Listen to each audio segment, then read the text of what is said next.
Welcome to our channel. Today we how to log into Dropbox Paper for Design Docs, beginner guide step by step clearly.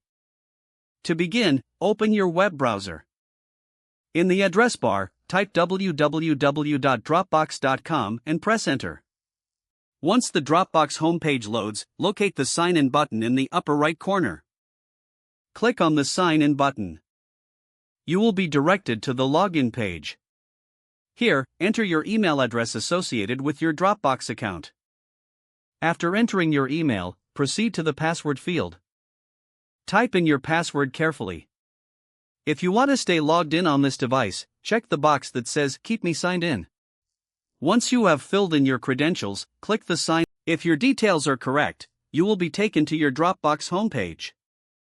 Now, locate the Paper option on the left sidebar. Click on Paper to access Dropbox Paper. If you do not see it, you may need to scroll down or expand your options. Once in Dropbox Paper, you can start creating or editing design documents. To create a new document, click on the Create button. Choose Document from the drop-down options. You are now ready to start working on your design docs. Utilize the editing tools to format your document as needed.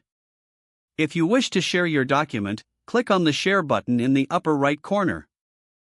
Simply enter the email addresses of those you wish to invite. And that's it. You are now logged in and ready to use Dropbox Paper for your design documentation.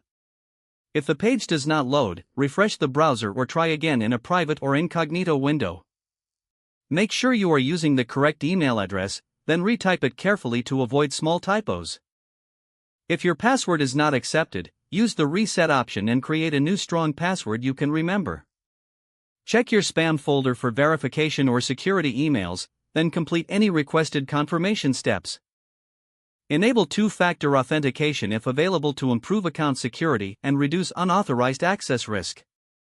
After signing in, review your profile details so your contact information and settings are accurate and current. Don't forget to like this video and subscribe to our channel for more step-by-step tech guides.